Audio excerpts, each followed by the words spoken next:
Cheers! Happy New Year. Happy 2023. 2023. Y'all, I just realized that I've been out of high school for 20 years. I graduated in 2003. Time flies when you're having fun or not. Life can be tragic, life can be crazy, life can be all over the place, and it's still gonna go. Life can be amazing, and it's still gonna go.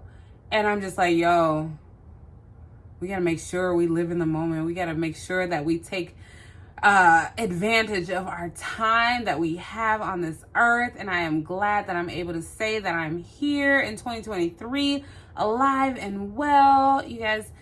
And like, no matter what is going on, whatever is happening, your circumstance, you know, I believe that there's more to it. And I feel like what you go through is not just for you, but everybody, right? So people who are connected to you. And so I say that because my fourth quarter in 2022 was not the business. It was not the business because I lost my books. I didn't lose my bookstore. I closed my bookstore. And it changed my life drastically, right? And so I have been kind of in this like awkward, just not sure what's happening type of moments. And it's been about 3 months because I closed up the first week of October. And so I've just been sitting in my house working my part-time job, which barely covers rent. And I'm just grateful to God because like I've been sustained. Like I've been able to pay my rent. I have been able to travel. You know, I've traveled to Minnesota for September. I went to DC for Christmas, you know, and I have to board my dog. So there's just a lot of financial attachments there. But I was able to pay that and then still have some money on the side. Of course, right now it ain't like a lot of money, but it is. I'm sustained, and I thank God for that. And let me tell you, so 2022, it was a wild year, and I would not say it was a bad year. It was a lot. It was stressful.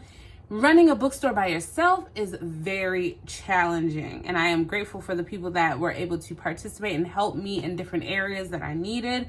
But ultimately, like I was the one that was at the bookstore. I was doing everything, and I was exhausted. My stomach was in pain. First of all, I just realized, I was like, man. So I think starting last January, this time last year, I threw my back out, right? And I hadn't been the same. It has been jacked up. I couldn't bend. I was in so much pain. And then I also started drinking Alka-Seltzer, and Pepto-Bismol like 3 to 5 times a day. Like that was my meal. That was like something I had to have because my stomach was horrible. Like I felt sick all the time. Like there was pain. Everything I ate made me sick. And then as soon as I was like, you know what? I'm going to close the bookstore. And there was more to it than just that little thought right there. And as soon as I was like, okay, I'm letting it go, I haven't had Alka-Seltzer or Pepto-Bismol since. My back is on point and like had no idea that I was stressed out.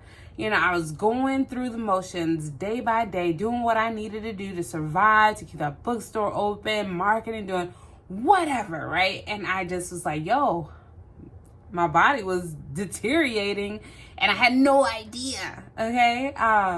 And so I sat for the 3 months, so October, November, December, just kind of like in limbo, kind of like in that ambiguous stage, right? And one thing I want to point out is that, you know, I have rededicated my life to God, I think maybe in January, because I ended up getting COVID and I had to sit at home and God was like, you need to be still.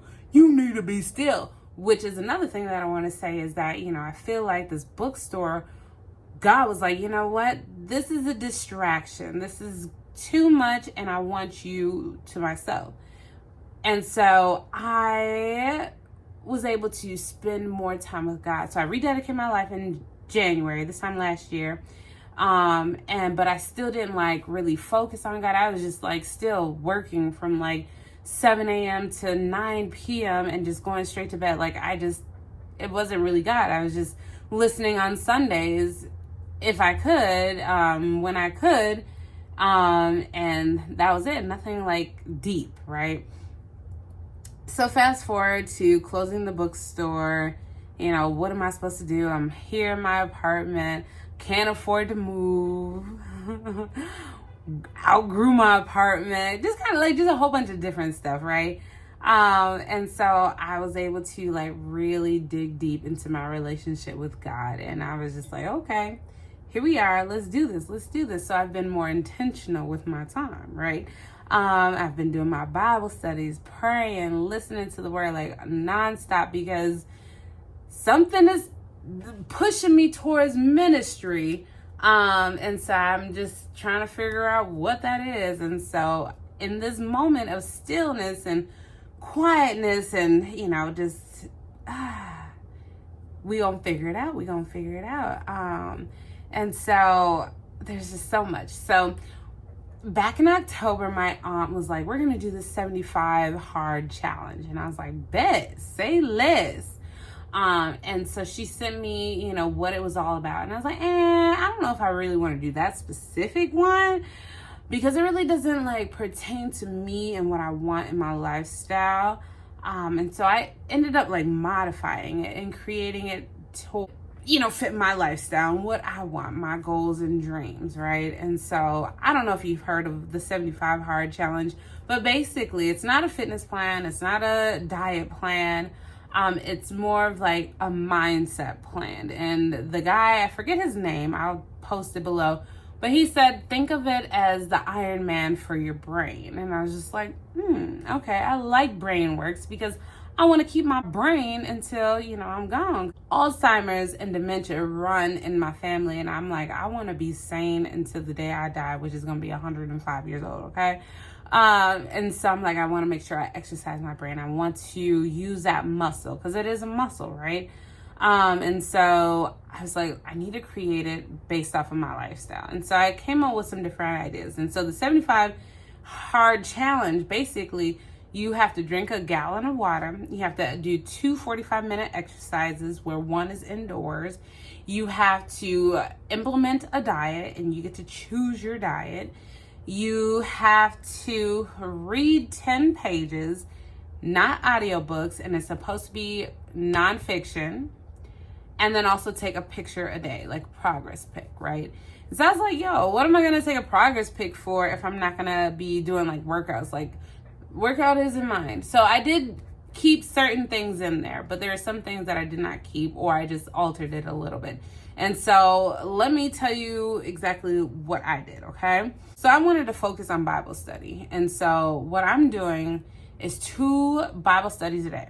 One for personal, me on my own with God, you know, digging deep into what I really want to learn. And what I want to hear from God. And then the second one is a group Bible study. And I do this with my boyfriend and his family. And so we read a chapter a day. And I really like that because you have the discussion, you have many perspectives. And if someone has a question, someone may have the answer. And so that's really helpful. So that was number 1, 2 Bible studies a day. The second one was 75 minutes of exercising. And that can be broken up throughout the whole day, right? And so maybe I'll spend 20-minute walk with my dog, right? Or maybe I'll do some stairs or some yoga. And so because the weather fluctuates and, you know, there's a lot of people who live in like the Midwest or the East Coast when it snows like crazy, and you can't really work out outside. And it was like, how's that gonna work? And he was just like, you have to do it no matter what the circumstance, because that just shows that it's mind over matter or whatever. And I'm like, you know what? I'm gonna stay indoors if it's blizzarding out there, you know? And then what else do I have? The next one is all about business. So like learning new things about my business, getting inspiration, doing those daily tasks that I need to do, creating a system and process so that I don't not do what I need to do, right? And so the business, I started implementing this app that I use called Notion. And I had to like really dig deep into like what it was, how to use it. And so like over the past like 4 or 5 days, I've just been learning how to use Notion, how to set it up. And I'm going to use that as my tracker to make sure that I'm doing what I need to do on a daily basis, right? And if you use Notion, give me some tips in the comments below. Please help a sister out. And then the next one is to journal or create, more like self-expression, right?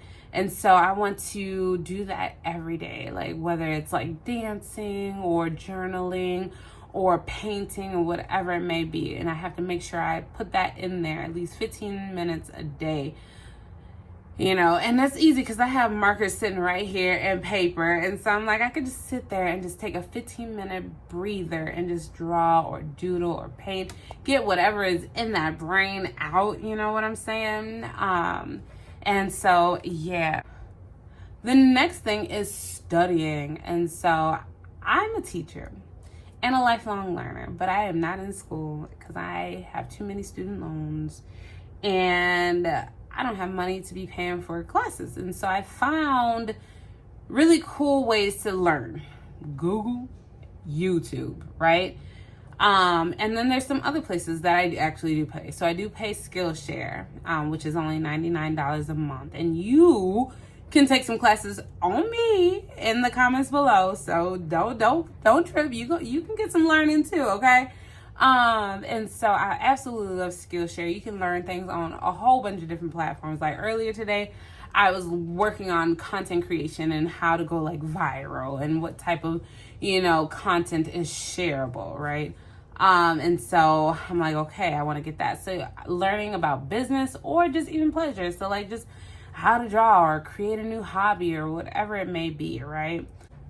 The next one is to read, and this is for business or pleasure. And one of the cool things about this goal is that I can knock it out either in the Bible study or the studying, right? Like, you mix it, like be smart with things, be strategic. Like you gonna read and you want to check those things off, but you want to still like create a habit, right?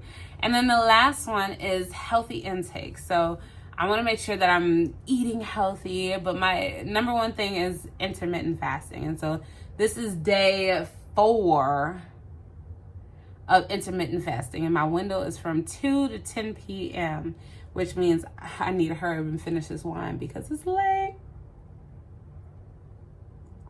But anyways, so that is my 75-day modified hard challenge. And so I wrote a blog that has a lot more details in it, and I created a worksheet. And so it's actually like a 7-page ebook, right? You can print it or you can use your Good Notes app or download it however you want to do it. But basically there's like a worksheet where you're brainstorming, then you're creating your schedule, and then you're tracking your 75 days, okay? And so that is on the website. If you go, I'll link it below. But yes, I'm all about so I wanted to make sure that I'm not setting resolutions, because that just goes out the door, right?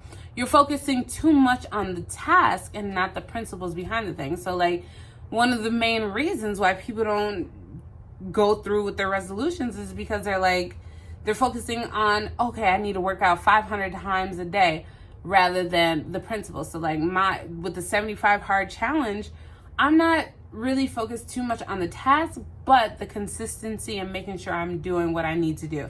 So it's more of okay, this is what I set to do, being a woman of my word, being committed to what I put out there in the atmosphere, and it just happens to have different habits and tasks that I want to, pursue and do. And so most of them, I do already, but I want to be more intentional with it, right?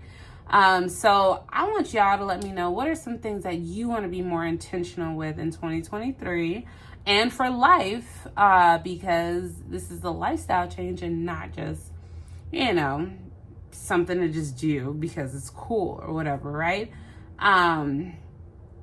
I want y'all to let me know. Head over to the blog, get the worksheet, the ebook, all of that. Let me know how it goes. All right, so make sure you go to the blog and get the ebook and start tracking. Be with me. This is collaborative. We are holding each other accountable.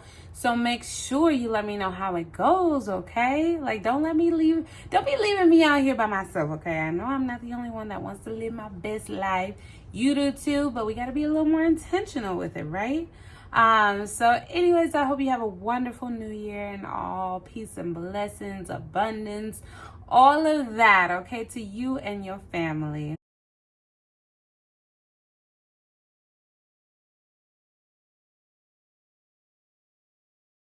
Bye.